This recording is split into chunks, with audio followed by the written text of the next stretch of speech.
I've been able to do exactly what I want to do, exactly when I want to do it. I've had a few close brushes with death, but I am a survivor. I know Reynold Philipsek better than anyone else on the planet. The most prolific man I know. I'm blessed to be able to play with him. I've never made one record that I didn't think at the time was the exact right thing to do. The way he plays is really heartfelt. I just love the guy.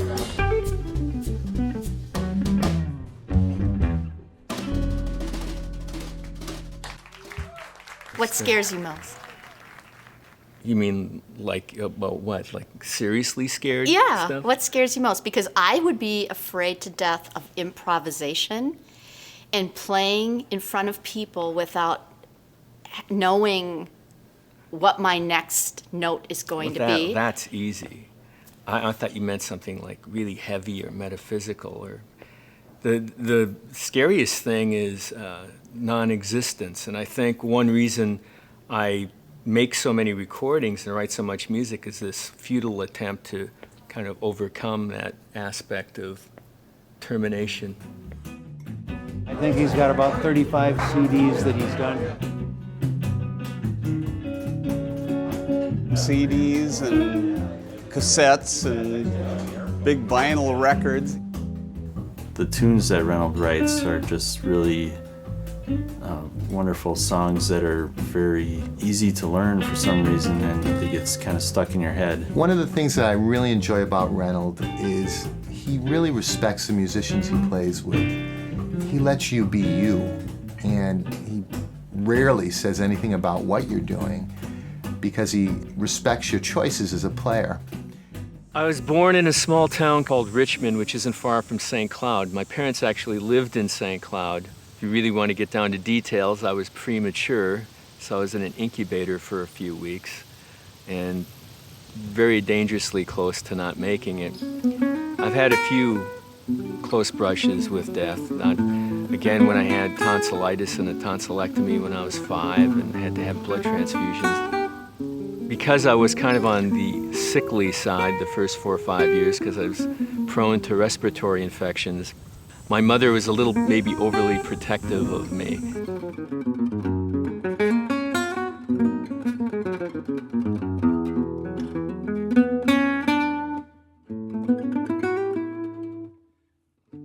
We hung around a lot before preschool, and she was really into music.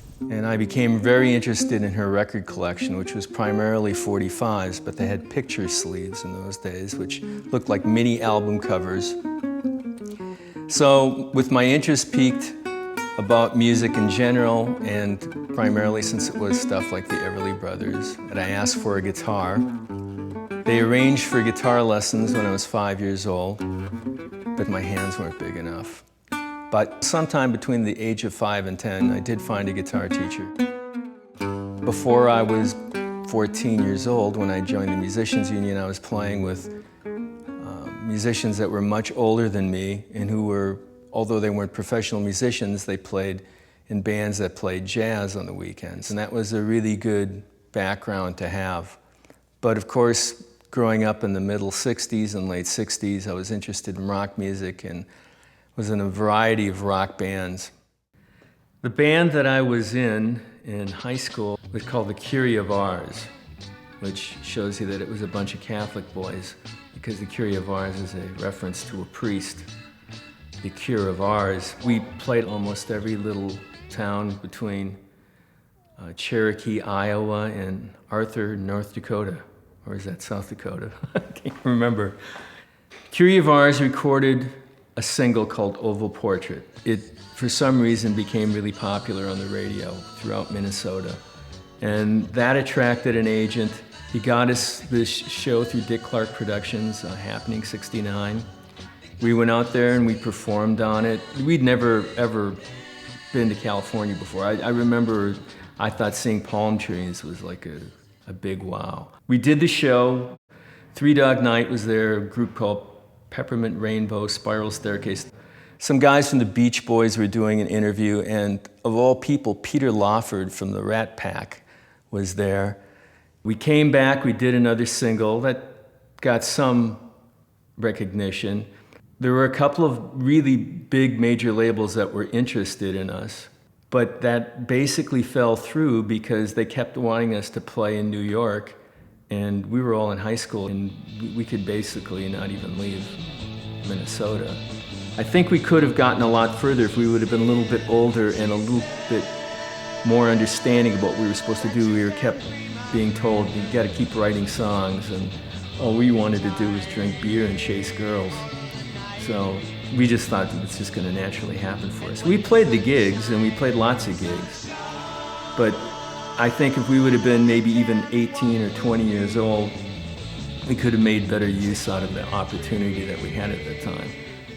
By the time I was 18, my interest in jazz started to reemerge I accidentally heard Django Reinhardt on CBC, Canadian Broadcasting Corporation, one night. So I immediately found some Django records.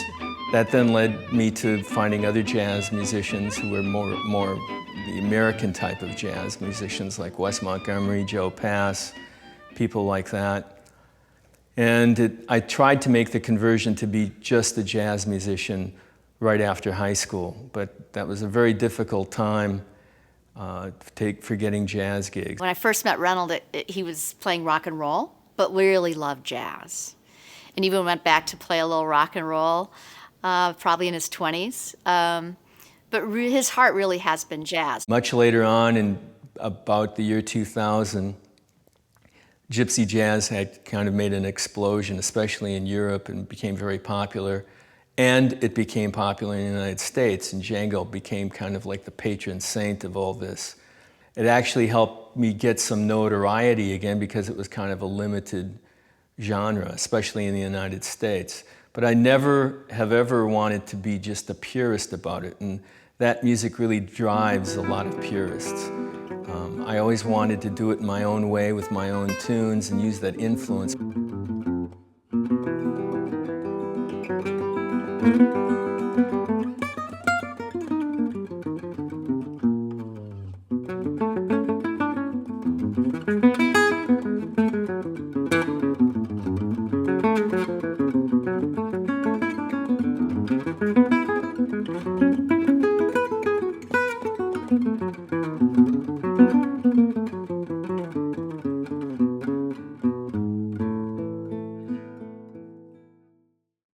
So the first time I spoke to Reynold, I was probably 16 years old. He was playing in a rock and roll band, and he sent a roadie over, or let's just say a roadie came over, and said that he wanted to meet me. And so the break came, and I just walked right by the table and didn't even talk to her. He did end up introducing himself to me, and I couldn't quite understand his name. Reynold Philipsek sounded very exotic to me. So I actually had him sign his name for me so I would understand it. But I actually saw Reynold play in other rock and roll bands, concerts. I chose to hire the band for a homecoming dance when I was a junior in high school. But I really didn't stay in touch with him, didn't talk to him much.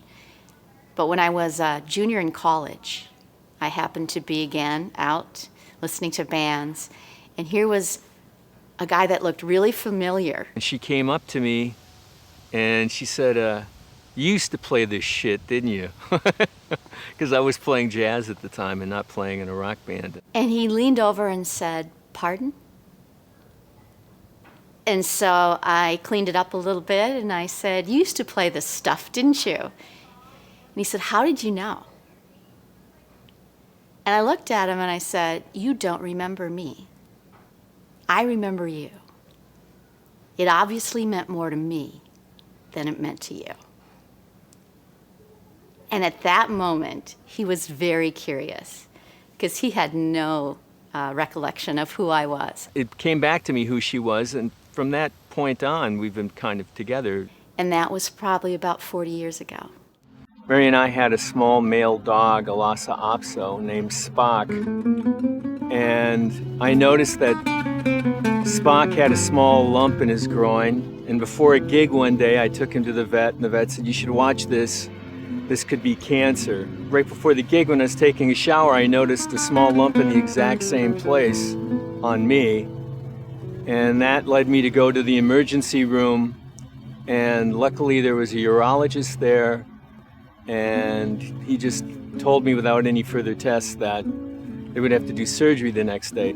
It was a rapid moving cancer. I was very lucky that I was diagnosed when I was.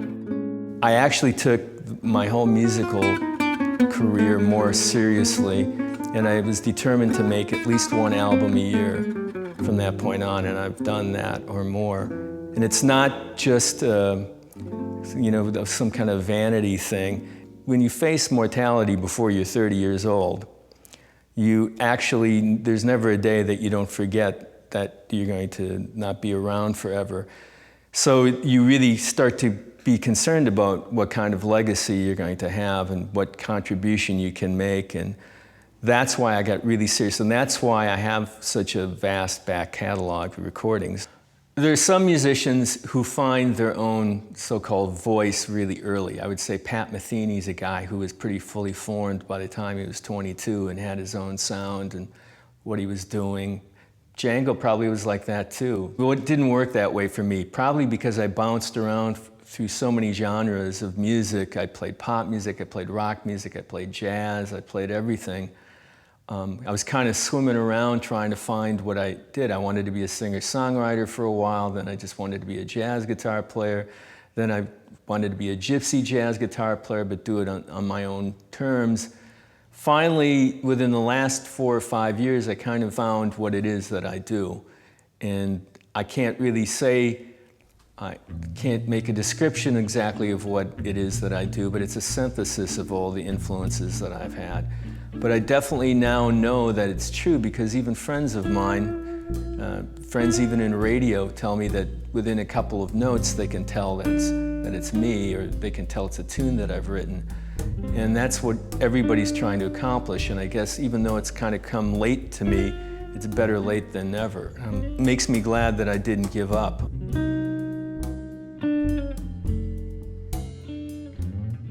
He's actually incorporated some more, I would almost call it Eastern European influences in his most recent recordings. His music, it's always been so, I don't know, European. I mean, all the different versions of the different bands he's had, they all have this very cool European flavor to it. And the guy's from St. Cloud, you know? I've known him since he was in high school. He's not from Europe. He wishes he was from Europe.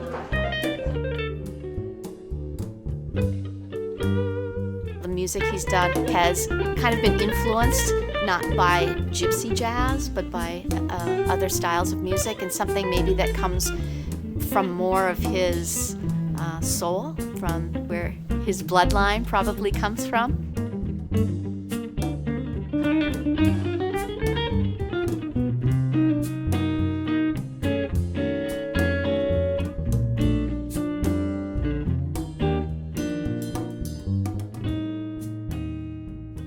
After writing songs for so many years, eventually you come to some sort of overall philosophy of what you want to accomplish as a songwriter.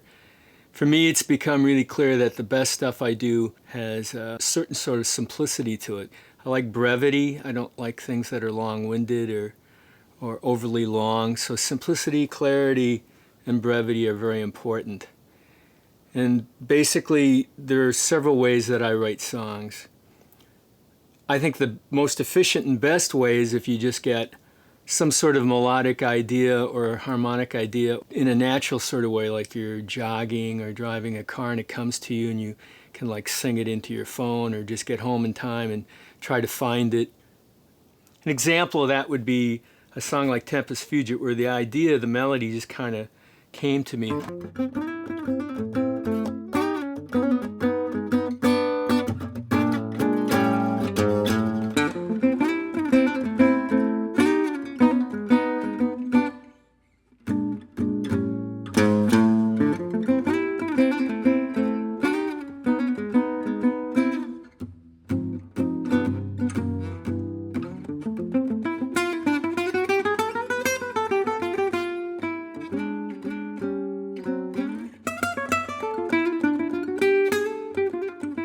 Another way that works for me is to get some sort of idea that's not musical and then try to apply music to it. An example of that is my mother had dementia. She lived to be 92, but she had dementia in her last years.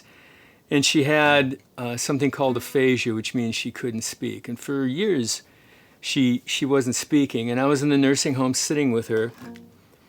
And there was a phrase that she always used when I was growing up that I don't know anybody else who used it. Maybe it is more common than I realized. Holy fright, she would say, especially if something astonished her. So here we're sitting in the nursing home and she hasn't spoken a word, as far as I know, not to me at least, in years. And something happened with one of the other patients there who also had dementia, and it was the patient kind of was acting up, and my mom turned to me and she said, "Holy fright." And that's the last thing she did say to me, and it's the only thing she said in quite a few years. So that stuck with me, and also thought it was a good song title. And that actually did, just thinking about that, gave me an idea, and I'll play that for you.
So I think the fact that the song is slightly eccentric kind of fits the Holy Fright concept. When Michael and Matt and I are playing together, Michael's the percussionist and Matt's the bass player, when it's really working, I don't know why that happens. Sometimes it happens, sometimes it doesn't happen. I don't know what conditions make for good playing, but when it's really happening and you're really in the zone, there's nothing better than that. That's a real drug, and better than any drug or alcohol that you can take. That's why players play.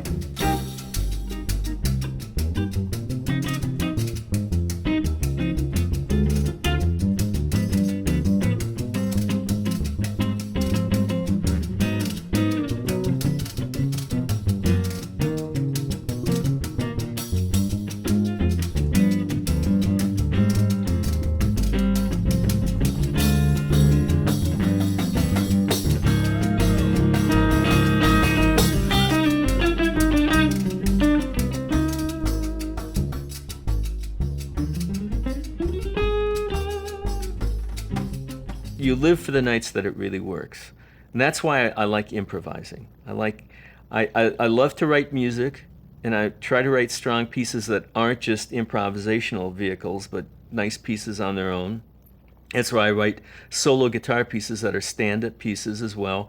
But I really like writing pieces that you can improvise on, because that's when your subconscious can really take over and you come up with ideas that you would never come up with before. To me, when I'm going to improvise on a solo, I never want to think about how I'm going to start the solo. I know some guys who tell me that I got to get the first phrase in my mind. I know what's going to work on the changes, and I have to go where I'm just playing the tune.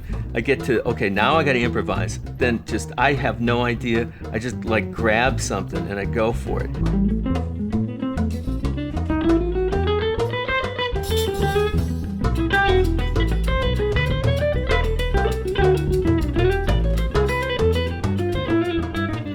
really learn how to improvise is on the bandstand in front of people. You got to be under battle conditions because under that pressure, and that's why it has to be, okay, now you're on. You don't think about it, you just go.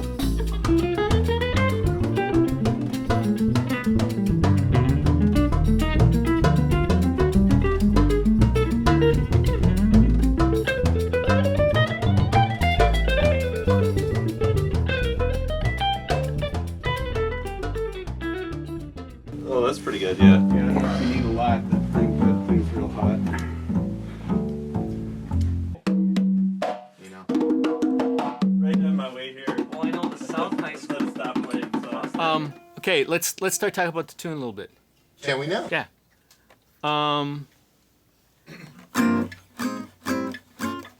It's just going to be 4 times all the way through. Once for the head, twice for the improv, and then the out head. But then you get those breaks at the end, you know that. Okay, got it. Let's just run it once. 1, 2, 1, 2, 3. 1, That is beautiful. 1, 2, 1, 2, 3, 4.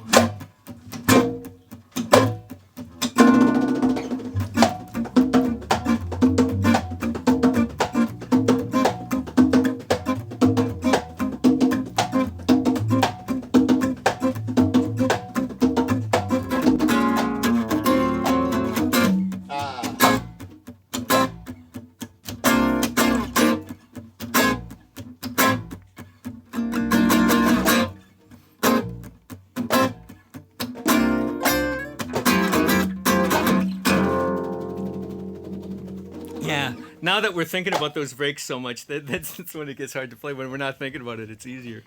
Well, rehearsal will kill you, man.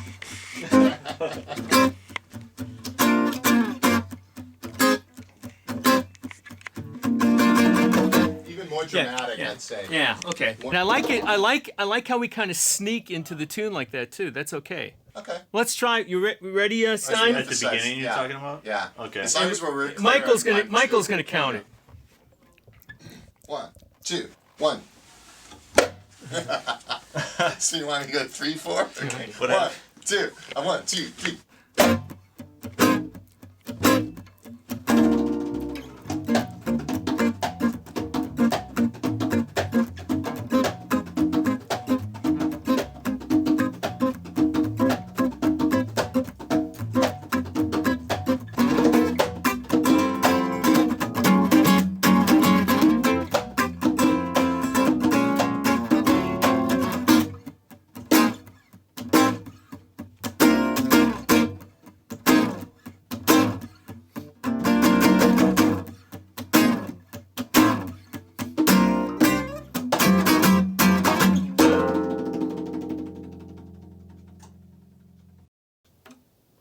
Okay. I think that's it. Let's listen to it. See? I know it is.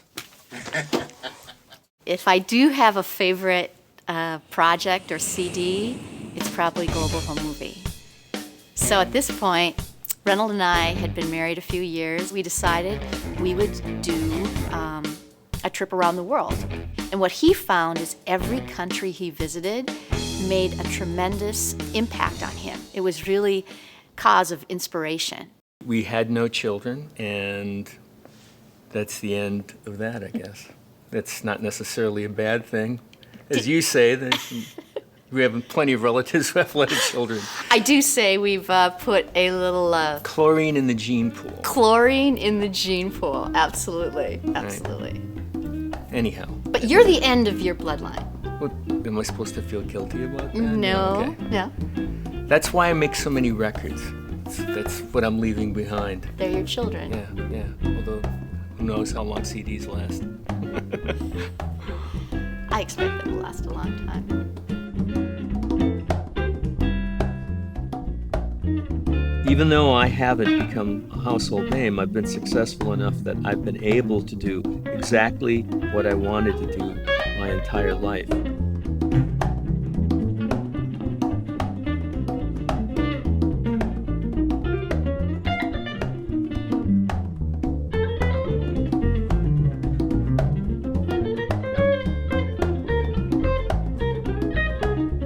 lucky enough to meet my wife, who enabled me and allowed me to do what I wanted to do.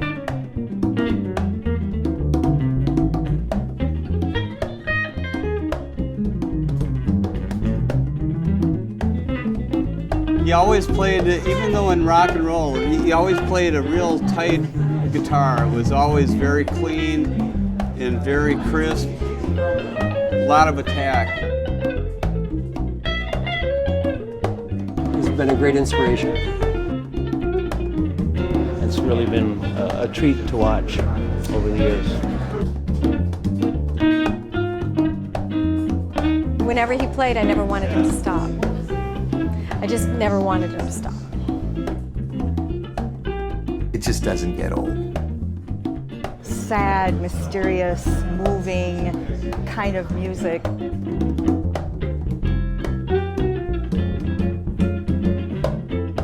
Over time, he always transformed his music. He was always following what his heart was telling him.